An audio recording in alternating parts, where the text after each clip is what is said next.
মেখে নিয়েছি। এবার একটু দই দিয়ে দিই, অল্প করে দই দেবো, একটু লেবুর রস দিয়ে দেবো।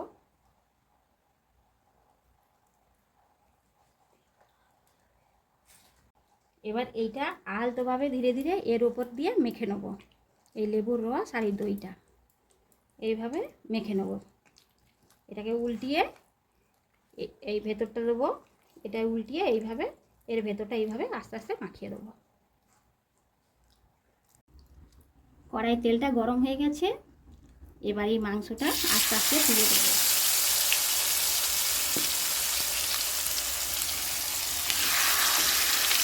এটাকে এরকম তুলে দিয়ে আস্তে আস্তে এই যে মশলাগুলো আছে এই মশলাগুলো এতে আস্তে আস্তে এরকম দিয়ে দেবো। মশলাগুলো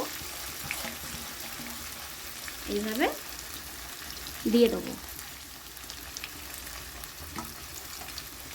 এর আঁচটা একটু লো ফ্লেমে রাখতে হবে।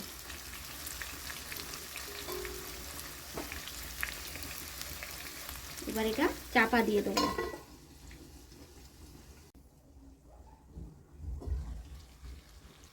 এবার এটাকে একটু উল্টিয়ে দেবো। পিছন সাইডটা ভাজা হয়েছে, এবার এটাকে একটু উল্টিয়ে দিতে হবে।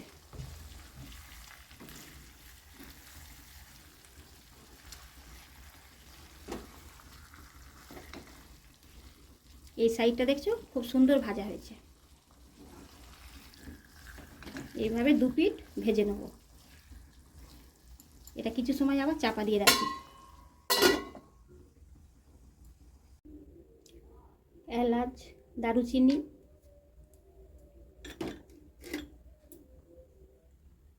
পেঁয়াজ,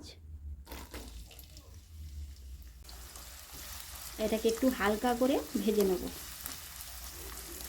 হালকা করে একটু ভেজে নিতে হবে।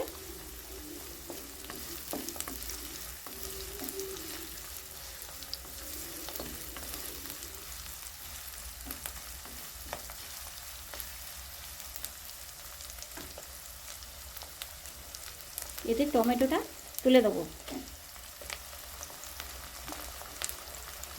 দিয়ে এটাকে একটু ভেজে নেবো একসঙ্গে।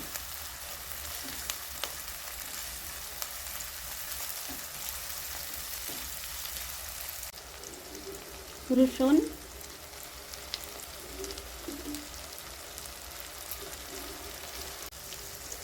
লঙ্কা গুঁড়ি 1 চামচ, পরিমাণ মতো হলুদ,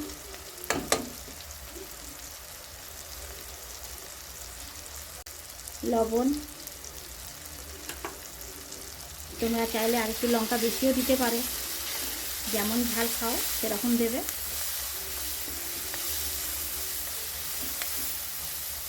এটাকে একটু এরকম ভালো করে ভেজে নিতে হবে। আদাটা লাস্টে দেবো। আদাটা বেশি ভাজলে তেতো হয়ে যাবে, এটাকে লাস্টে দিতে হবে।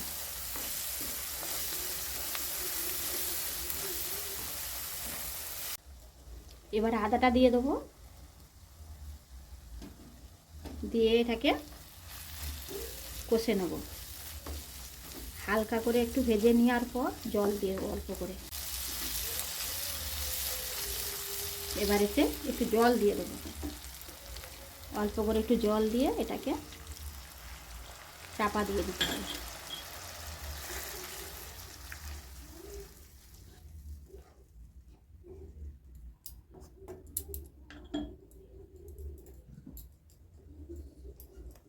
এটাকে কিছু সময় ঢেকে রাখতে হবে। এবার চাপাটা খুলবো। এবার এটা আস্তে আস্তে তুলে দেবো।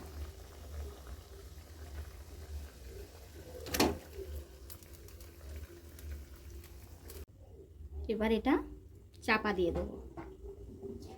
চাপা দিয়ে কিছু সময় এবার হাই ফ্লেমে এবার দিতে হবে।